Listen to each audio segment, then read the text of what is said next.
Hello, ladies and gentlemen, boys and girls, and children of all ages. This is Jeffrey Daniel again, coming to you from Abuja, Nigeria. Today is July 22nd, 2021. It's strange saying it now because my last post I told you guys about the Gregorian calendar that we're using, right?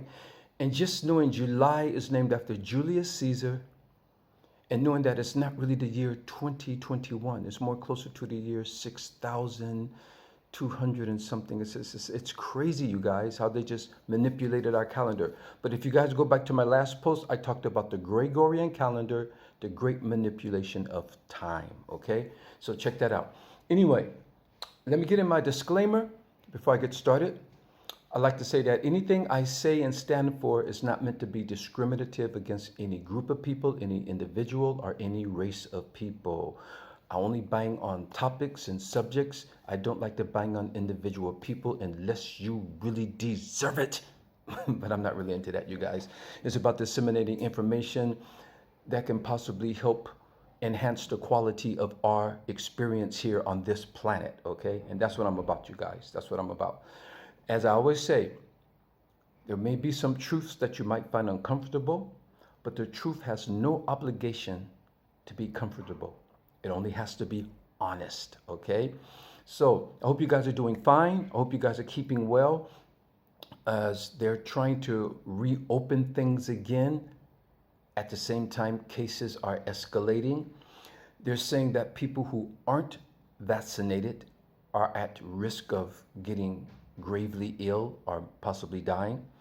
They're saying that the people who are vaccinated can still contract it because that's what viruses do. Viruses, they move around and they infect people. But if you are reinforced with the vaccine, they're saying that the vaccine will prevent you from getting gravely ill or dying. So this is what we're continuing with right now, you guys. And then we have half the people saying we don't want to take vaccines. You know, we have other people saying that they're taking it. There's no one concise balance to this whole thing. So different states within America, different countries within the world, people are just going by their own, their own program or their own thinking. So let's see how we're going to get through this. This is our second year, and it looks like we're going to go into our third year with this pandemic. So let's see how things happen, all right? Okay, today's post, you guys, this is going to be very interesting, very, very interesting. So today's post is called The Great Diamond Heist and the Squandering of Wealth. They say the best medicine is the most bitter pill, our herb. Well, I hate to be the one to administer the bitter medicine, but it will cure your illness if taken in proper doses. See, we got to spoon feed our people with this real knowledge. We've been inculcated with this altered reality for too long.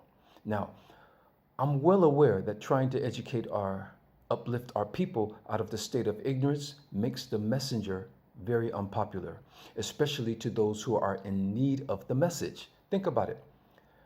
Jesus was very unpopular with the Jews. The Prophet Muhammad was very unpopular with the Arab people. Malcolm X was very unpopular with black Christians, as Minister Farrakhan is unpopular with Christians and conservative black Americans. Now, I don't liken myself to any of these great men, but I can't just sit back and silently watch our young men going astray. If there's a minute chance that I could have helped to prevent at least just one person from falling into a trap, then my job won't be in vain. So today I'm going to talk about the Great Diamond Heist, the Great Diamond Heist and the Squandering of Wealth. Now, I know I'm going to be stepping on some toes with this dissemination, but it's not meant to be attacking anyone. I'm just helping to enlighten their better judgment. What inspired this post was seeing these young brothers walking their hard-earned cash carried in expensive designer bags straight to the jeweler in an attempt to validate themselves as being relevant by how much money they're spending on diamond-studded jewelry. They don't realize they're throwing away their future nest egg money or their children's college funds. If they can boast 200,000 500,000 or 2 million around their necks. They could have invested in a business brand that could yield that same amount of money a million times over in time. So now, of course, what other people do with their money, with their own money, is none of my business. But when you see your people in bulk repeating the same mistakes generation after generation, it gives you the impetus to speak out and try and give them another perspective. Now, what I'm considered now to be one of their elders. So it's my onus to speak out and try to reach these young men.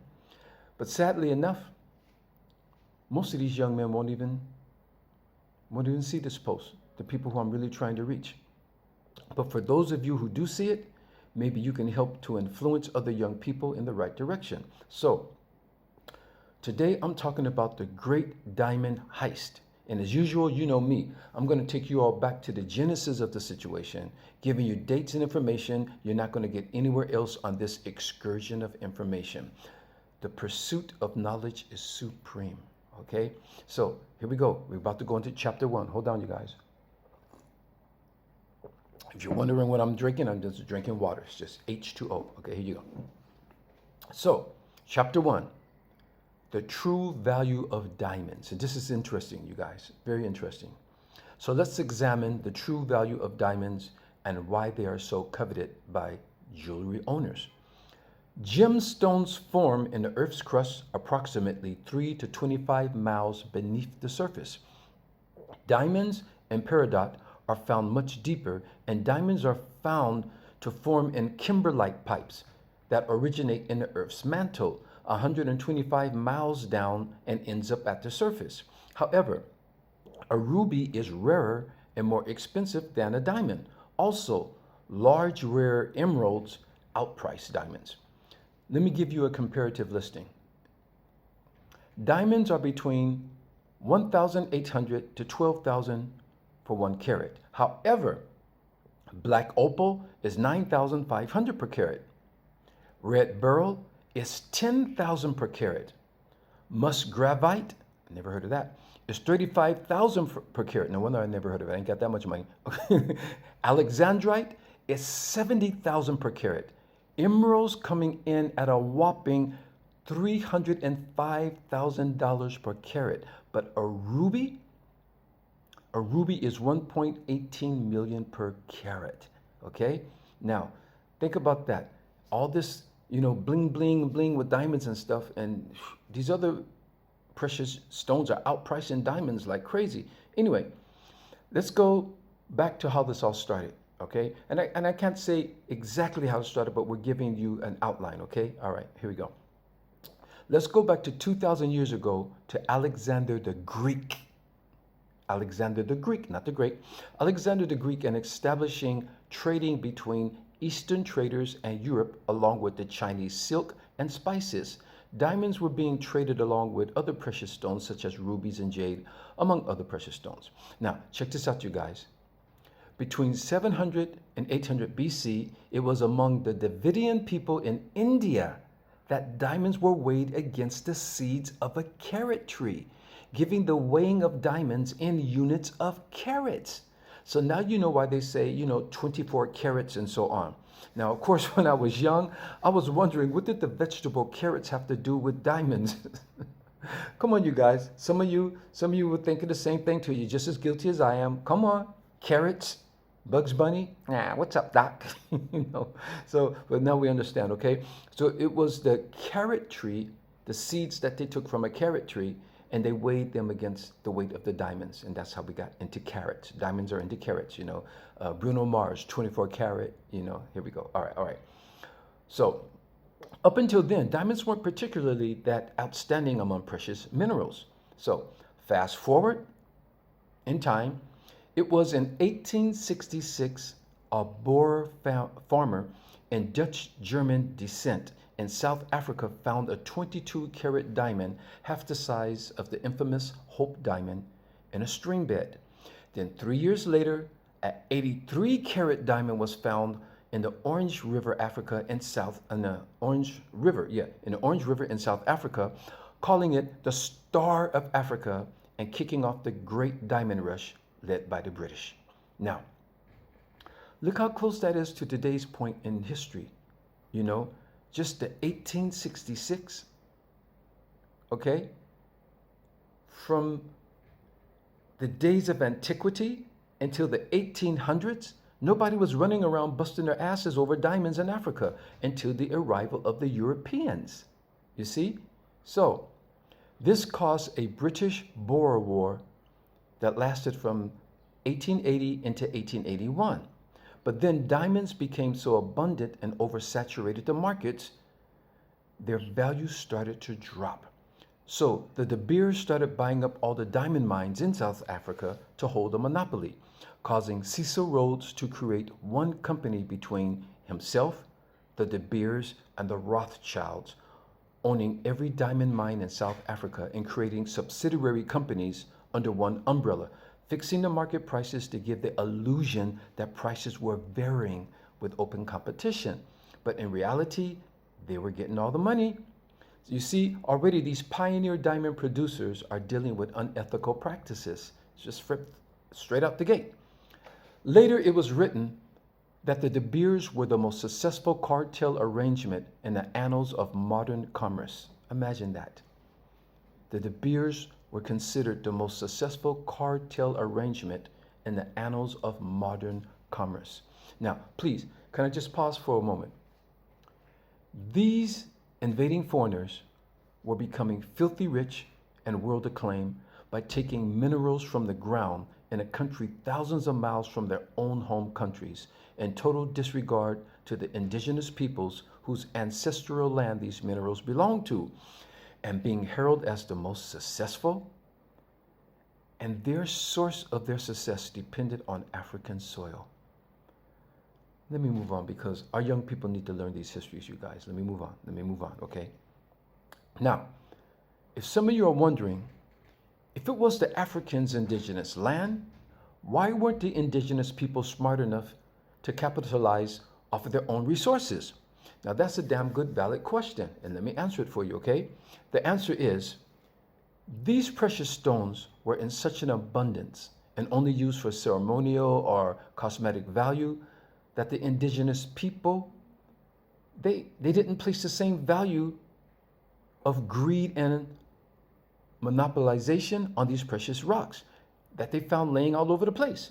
They were literally tripping over these stones daily. You know, I'm going to the river to fish. Oh, damn, what is that? That diamond caught between my toes. You know, they'd be running through the field. No, I'm just joking, you guys. You know, of course, that's just exaggerating, but you catch my drift. They had such an abundance of gold, such an abundance of diamonds, such an abundance of these minerals and stuff. They didn't have a need to try to monopolize on it or try to, you know, it was just part of their reality, okay? All right, here we go. So, in 1902, after Cecil Rhodes died, and the De Beers went on to own 90% of the world's diamonds production, but they ran into competition with the Oppenheimer brothers, who discovered a 3,106 carat diamond in their own mine that they refused to sell off to the De Beers earlier. So, either the De Beers had made them an offer that they couldn't refuse or twisted their arms, because by 1905, the Oppenheimer brothers joined the De Beers in making Ernest Oppenheimer the second biggest shareholder in the new joint company named the Diamond Corporation. That was very creative. So they got together, the Oppenheimer brothers and the De Beers and the Rothschilds, and they formed the Diamond Corporation. Okay, anyway. So, moving on. But in 1938, diamond sales went into a decline after more diamonds flooded the market from mines produced in Australia, Siberia, and now West Africa. So now they had to devise a plan to make their diamond sales more lucrative and beef up the diamond sales. So, here comes the juicy part, you guys. Now I want you guys to really listen up, okay? Turn off that TV, grab that snack or that drink, and ride with me now, you guys. Let me wet my whistle because I'm about to go in. Here comes the juicy part. We're about to go in. Now, if you need to do it, you can put me on pause right now and go get that meal, and you can come and push play and continue later, okay? I'll still be here waiting. I'll be here waiting. I don't want you guys to miss this, all right? Okay, here we go. Pause. Okay, you're back. Okay, here we go. So here's what they did because the market was oversaturated with diamonds. The sales of diamonds were going down, and plus they were just coming out of the Great Depression as well. So they set their eyes on the American market and contacted big advertisement firms to help them to seduce the American consumers into a dependency on their rocks. And how did they achieve that? This is where it gets deep, you guys. This is where it gets deep. How did they do it? They used love as a catalyst to help perpetuate the sale of diamonds. They played on people's sentiments and emotions to sell diamonds. They used newspaper ads, magazines, Hallmark cards, TV and movies to hypnotize the American public into believing that diamonds were the perfect expression of love. They even stooped to giving high school lectures. The more expensive the diamond equated to how sincere the benefactor's love was. Women started judging a man's love by how many carats were in her diamond. Women, can't live with them, you can't kill them. Okay, I'm just joking, you guys. All right, anyway, engagements were not considered official unless a diamond was offered to the potential bride. Then, wedding rings had to have at least 24 carats to be taken seriously. This new standard of expression of love put a great financial burden on relationships. Valentine's Day wasn't exempt either. Then they went to Hollywood, having Marilyn Monroe, America's hottest silver screen sex symbol at that time, singing "Diamonds Are a Girl's Best Friend." You guys remember that? The oldie movies, if you guys know that? Many TV and other movie scripts went on to perpetuate the correlation between diamonds and love. And we all know and love Shirley Bassey's theme song to the James Bond movie, "Diamonds Are Forever," which later was ingeniously covered by Kanye West. So you see, always perpetuating this connection between diamonds and love, a rock coming out of the ground. But what true value did diamonds really hold? And commensurate to how much cash people were doling out to buy them. Even putting diamonds on layaway plans so that less affluent people could still afford them. In short, diamonds were being force-fed to Americans, and they fixed the price on how much diamonds are worth. People, they're not worth the prices that you're shelling out for them. It's all a game. These people fix prices. They fix the market.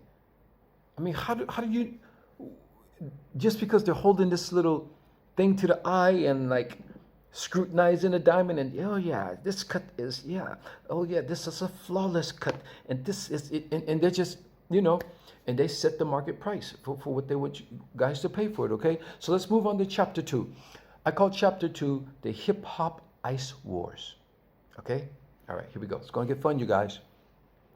Now let's fast forward to the 1980s and 1990s. Now we're going from the 2000s to the 1800s, and we're bringing on up to the 1980s, you guys. The New York Diamond District came more alive after discovering rappers' insatiable appetite for jewelry. These jewelers who were These jewelers who were mainly catering to couples and members of the local mafia members before now found an even bigger market from these young rappers who had just got signing contracts from their record labels, dying to legitimize themselves with customized pendants representing their label's name, their production company's name, and even their own personal monikers. Jewelry became the new status symbol. Now, excuse my cursory as there's too many people to name, so I'll just compress this information with a few standout figures, all right? Here we go. Rappers like Slick Rick, Big Daddy Kane, Biz Markie, and Run DMC kicked off wearing gold chains, then those thick dookie chains and gold-plated watches and bracelets. The bigger the record sales, the bigger the show of wealth had to be displayed by how much jewelry was worn. And these jewelers went into overdrives, molding out new designs and customized orders to whet their appetites. Then, much later, P. Diddy, Notorious B.I.G., and his bad boy artists made ghetto fabulous, wearing high-end fashion designer brand clothing, and of course showing off their Rolex watches. Throw your rollies in the sky and wave them by, and the They made that Rolex and the Rollie and all that big and popular, all right? Not that the Rolexes weren't popular, but they brought it into the hip hop game. Diamond earrings, chains, and bracelets. Now, the new brag was how much money you were wearing on your wrist, on your neck. And this became the whole new platform there for these guys, okay? They set a new precedent there for these guys. It quickly culminated into an ice war when Juvenile and Lil Wayne's Bling Bling hit the airwaves. From that moment on, all rappers, aspiring rappers, and their fans had to have ice. Now, do you see how quickly we create billion-dollar industries, but only become the consumers?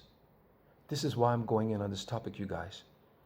I mean, in many instances, I can pull up, but I'm just talking about the diamonds and jewelry today. But in many instances, you guys, we create billion-dollar industries, but we're only the consumers. The first jewelers, the name that catches my attention, his name was Jacob the Jeweler. They even mentioned his name in their songs and had everybody going to him to get iced out. Newly signed artists were going straight to Jacob with their signing advancement checks, with the ink still wet on the paper. Some even spent a greater part of their signing money on a particular piece of jewelry just to join the ice club. Later, more jewelers got into the game to compete, and it turned into a full-blown ice competition. They're now calling these jewelers the biggest players in hip-hop, the industry that you built. Imagine that. These guys out of the diamond district and the jewelry district in these local towns. I'm sure they got some in Chicago. I know in Chicago they have Jewtown. They call it that. And I'm not being anti-Semitic. That's what they call it in Chicago. They call it Jewtown, where all the jewelers are. In New York, they got the Diamond District. In Los Angeles, downtown, they got their jewelry district. Every place they got these districts where everybody's going and taking their cash. And you guys don't even really know the real worth of these stones that you're buying. I hate to be the one to bring you bad news, you guys. Anyway, let's go down the list and see who we got, okay? Jacob the Jeweler, he was the premier jeweler in the game. Then later became Joe Avion. Then they got Ben Baller. Then they got Eliant. Is that it? Eliante? Is it Eliante? Eliante? I don't know these guys. I haven't heard these names, okay? Then they got the Icebox. That's one of the big ones that everyone's going to. Then they got Greg Flawless Yuna and Johnny Dang. Now, am I missing someone? Am I missing? Ah, hell yeah. I'm missing one black diamond jeweler on this list. Here we are, black Africans in America, buying diamonds taken from Africa, being sold to you by any other race but Africans, and making them millionaires off of your newly found money. But now it sounds like I'm preaching, so let me shut up and continue before I lose my audience, you guys. I don't want to lose my audience, you guys. You know, truth, as I said, truths aren't always comfortable. You know, some truths are very uncomfortable. Now, check this out, you guys. Johnny Dang comes from Vietnam, for Christ's sakes. Now, I am not hating on Johnny at all. In fact, I'm glad he pulled himself out of some of the most extreme poverty back in Vietnam.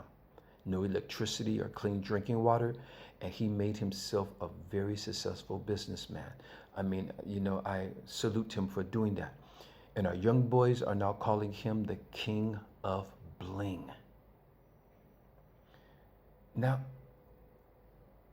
but it's just that how far outside of the rap, hip hop, and black culture, this guy's coming from Vietnam. You guys are already in the country. You're already in the hood. People are coming from everywhere and joining this game and becoming millionaires and leaving you guys as consumers. And they're even now talking in your black street vernacular to make you feel more comfortable throwing your money away. I saw one of the videos about I guess it's called a series called Ice Cold or something like that. And I'm listening at these guys, these Italian guys, these Jewish guys, the Vietnamese guy, you know, hey, what's happening, man? Yeah, what's going on? Yeah, man, yeah, we're going to set you up, man. Yeah, we got this, man. It was just odd to me hearing these guys talking in this street vernacular. I'm like, these guys didn't come up in these hoods. These guys didn't come up in this culture. but you guys are bringing your money to them, okay? You guys are bringing your money to them. So, why can we not pull ourselves out of poverty like that and enrich our own people? These jewelers are in a heated ice war competing for your hard-earned cash that you generated with your blood, sweat, and tears from your God-given talents. Let me go into chapter 3. Chapter 3 is squandering wealth. Okay? Squandered wealth, I should say. Now, before you youngins start calling me a hater and open up a diatribe on me for acknowledging the scenario, just look at how much money is being squandered, okay? Can you imagine if just 3 or 5 of these young talented men got together and combined their wealth and created their own diamond distribution company with African-owned diamond mines? The game is over. The game will be over. Or invested in businesses that created brands that continue to accumulate wealth long after their rapping careers are over. Because no matter how lovely life looks now, it never lasts forever. In fact, the average lifespan of a successful entertainer, and I'm talking about remaining at the top of the charts, I'm talking about recording artists, is about 5 to 10 years if you're lucky. Of course, there are exceptions to the industry where a few have maintained chart relevancy over an extended period of time. But those are exceptions, you guys, like a Michael Jackson, and Snoop Dogg is still in the game after a long time. But these are exceptions. There are some people who do have that longevity, but they're exceptions. The majority of the people, think back to the 90s, the late 90s into the early 2000s, of some of the people who were at the top of the rap game, the hip hop game, the R&B game, and where are they now? You see, Shalimar, we had our run. It lasted for a while, even though we broke up prematurely, but nothing lasts, So you guys are accumulating all this wealth, and in that short period of time, you guys are just throwing it away for jewelry, throwing it on diamond. I don't know, you guys. And many former artists find themselves still trying to hold on to the glory days when the money was just pouring in, and they find themselves depressed or resorting to illegal activities trying to support the lifestyle that they were temporarily accustomed to, jumping out of limousines, staying in 4 or 5-star hotels, going in the club and just, ordering drinks for everybody, throwing cash around like this and that, living the life of a big baller. It's all an illusion, you guys. It's not life, okay? So, and check this out, you guys. I've been a fan of certain hip hop people. So, but don't take it like I'm just trying to, endorse somebody. I'm just jocking them, I'm just being 100, okay? Now, you can love them or hate them, but I respect Jay-Z's Dirty Socks when he made the song 30-something, All Grown Up. He's giving you young men the blueprint, pun intended, of how to evolve out of that phase. He says in a song, I don't got the bright watch, I got the right watch, okay? Then goes on telling you how to evolve into a businessman. But new players coming into the game were so busy hating on Jay-Z, you missed the message. And while you were hating on him, look where he took his career and his business. He even came back again with the song Still Nigger, telling you how to buy art that appreciates and how to purchase property in your hood that you're supposed to be representing and build equity. But instead, y'all still tearing down the doors at these jewelry shops, throwing hundreds of thousands of dollars away on customized jewelry that won't have a resale value after it's even melted down. Now, I'm not saying we shouldn't look nice or own nice things, but the overconsumption of diamonds you're all flashing in your videos and at award shows and on your stage could be doing so much more for your lives and for your community. As I said earlier, these diamonds are not really worth the prices that they're charging. They fix the prices, then tell you what the value is. Yes, they're considered precious stones, but to what real value? For example, do you know how much it really costs to make and assemble a big screen TV or a smartphone? But after they slap the brand names on the appliances, suddenly you're paying about 20 times the amount it took to make it. It's all a game for these manufacturers, you guys, all right? Not to get off the subject, but I told you guys all before in another video about planned obsolescence, okay? If you guys never heard of planned obsolescence before, you need to check it out. It's where the manufacturers, they manufacture certain parts of appliances and autos to only work for a limited time so that you have to replace the parts or buy a new one. Excuse me, sorry, let me get something to drink. Okay, so we consumers are at the mercy of these unethical manufacturers and producers. The diamond trade is just as treacherous, if not worse, in the way that they're having these diamonds mined and exported. Lives are ruined and lost just so that you can have some bling. All right? So the moral of this commentary is stop throwing your money away on trinkets that depreciate the minute you walk them out of that shop. Invest yours into your families and your community's future. Now, watch the comment section light up with abuses. Yeah, nigga, you're just jealous because you ain't sold a record in 30 years. Or you're just hating because they getting paid. You know, I'd see all these kind of remarks on people's pages of people coming back to clap back. But you guys, I think now that I'm an elder, you know, I've been in the business for 40 years. So I'm considered an elder, and I think it's my onus to like try and reach the young people and maybe try to give them a better perspective on what they can be doing with their wealth and what they could be doing with their lives. Because generation after generations, we see people just fall to the wayside.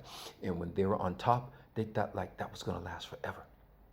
When they were on top, I don't want to mention names because I don't want to make people seem like they're has-beens or something like that, and I don't want to make anybody feel bad.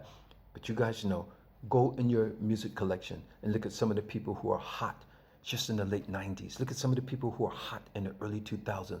Look at some of the people who are hot in the middle of the 2000s. Look at some people who are hot just 3 years ago. So, and when I say hot, I mean like when that big money is coming in, when you're at the top of the charts. Now, being successful doesn't mean that you're always at the top of the charts and always selling big records. I'm successful. And I'm touring every year.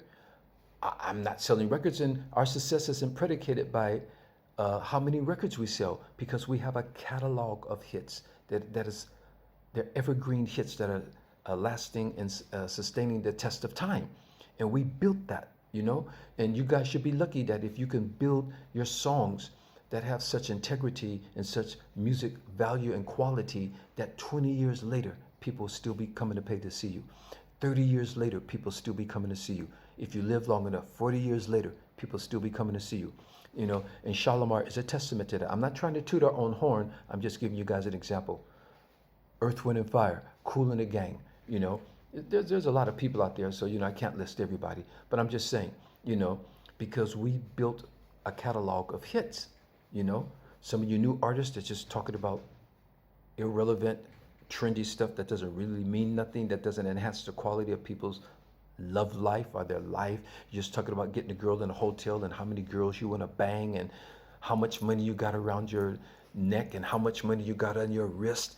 These are lyrics for songs. But, you know, I'm not trying to bash you guys. I know every generation has this thing. I'm just saying, you guys, you know, be smart about it. Be smart about it, you know.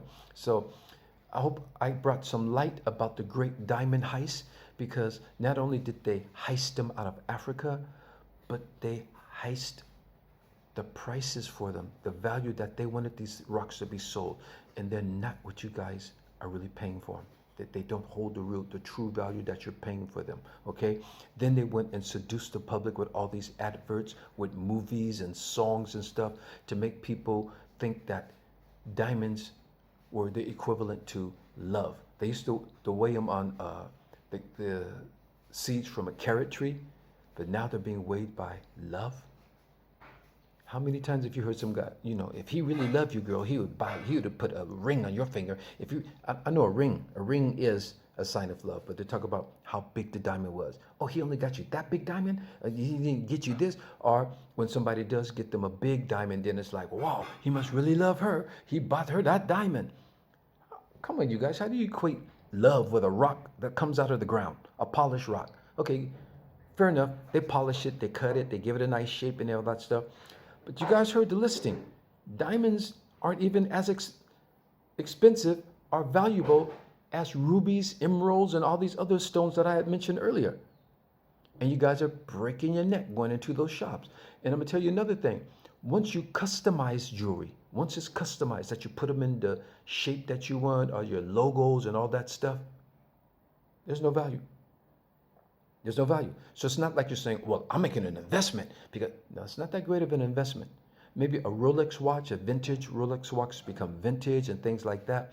But when you do customized jewelry, they're going to have to break it apart and melt everything down.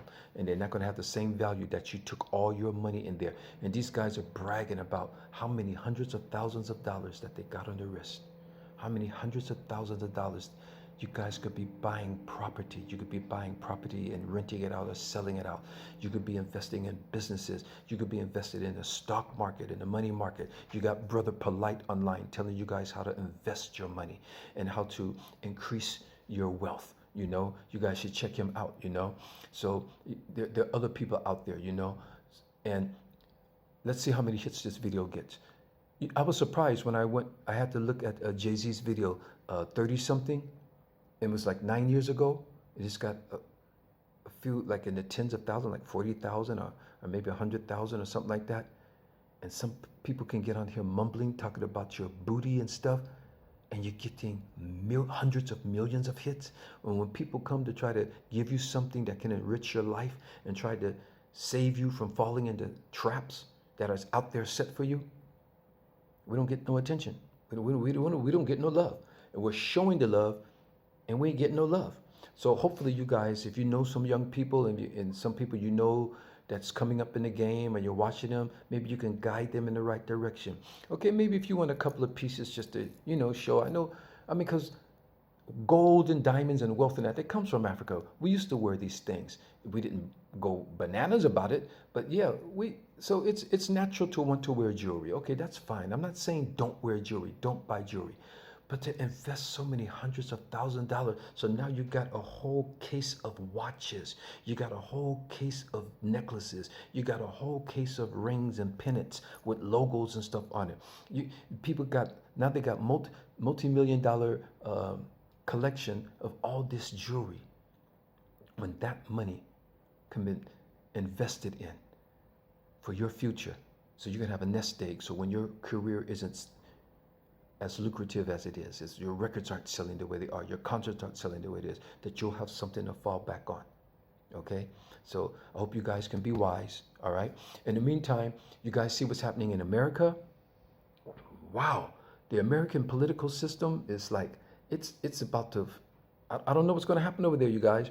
I just know that Joe Biden and the Democrats, what they really need to do is just like, hey, forget about the Republicans. They're not trying to play ball with you. They're not your friend. In fact, they want to be your enemy. They are your enemy. I don't want to play party sides, and I don't want to play parties against each other because you're all supposed to be Americans at the end of the day. But it is a grand insult for us to have watched an insurrection happen live on TV and filmed. People lost their lives. Federal property was damaged. People were injured. Some of those Capitol Hill policemen are still going through psychological evaluation because some of them are traumatized by what happened. They couldn't believe that this happened, and a lot of them have quit the force. For the Republicans to try to justify it and say, no, it wasn't an insurrection, trying to say that it was just another day of tourists. So they're trying to say that our cognitive facilities are wired wrong, that we're not seeing what we're seeing. Come on, you guys, stop it. Stop it. I don't want to play the race cards, you guys, please, come on. I hate resorting to this. I'm sorry. But we all know if it had been a group of black people charging the Capitol Hill like that and doing an insurrection into the Capitol building while votes were being certified, interrupting the process of the Constitution. First of all, some of us wouldn't have made it out of there alive. The first guy that they charged in the insurrection is getting what is something like 8 months or something like that, less than a year. And we get thrown under the jail or murdered by the police for things far less than that. I'm not trying to play the race card, you guys, but how can we not notice that? How can we not compare that? It's just a great, grave insult on our intelligence, on our integrity. He's getting less 8 months or something. I think I saw last year. The first man charged in the insurrection getting something like 8 months. Oh, because he wasn't being violent. The whole charge into that place, even if he didn't himself hit one of the police or smash one of the windows, but he was an accessory to the crime. If they pull my car over in America and the driver of the car has a gun on him or smoking dope or something like that, I'm an accessory to the crime. They're going to take me too. You know? So these people who physically went into the Capitol building, just come on, you guys, please. They got to stop that. They got to stop that.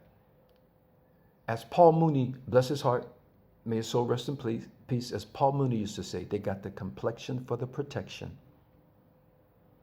The complexion for the protection. And we know that, you guys. So we got to stop that. So, and I'm not, the sad thing about it, I'm not hoping that these guys go to jail forever or something like that. All I'm saying is that to commit such a blatant crime like that in broad daylight, all captured on film, and now they're just trying to play it off like, oh, it's really not nothing. It's not something. It's not something.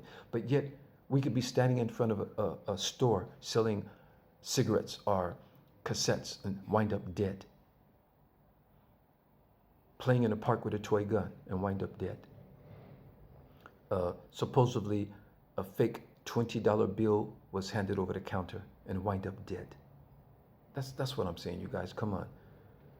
The crimes and the punishment have to be commensurate, You can't just have some people just doing all hell and just get away scot-free, and then another section of the society not even doing anything and winding up dead. They got to stop this, you guys. Come on, please. Okay, that's all I want to say. I don't want to get into that, you guys. But anyway, I'm glad you guys are riding with me. I'm still riding with you. The beard is here. The beard is here. Okay, you guys. And we're just celebrating the Muslim holiday of Salah. I had a lamb sacrifice in my name. And I know you animal rights people, because if it was a sacrifice in my name, they'll be in a supermarket somewhere else and like that. It's just it's symbolic ritual that's going on, okay? So don't come back to me, you guys. And it's the meat is being distributed to other people. So that's the whole thing about Salah. It's not that they slaughter the animals just to stuff themselves. It's a whole thing of feeding other people, and they're giving it out. It's an act of charity, and it's such a beautiful thing, you guys. So anyway, I wish everyone the best with the COVID, with your lives, with your future. I hope we all get through this, you guys. As I always say, spread the love and make love great again, okay? I love you very much. Until the next time, this is Jeffrey Daniel. Take care. Make love great again. Make love great again. Because we're going back to the world.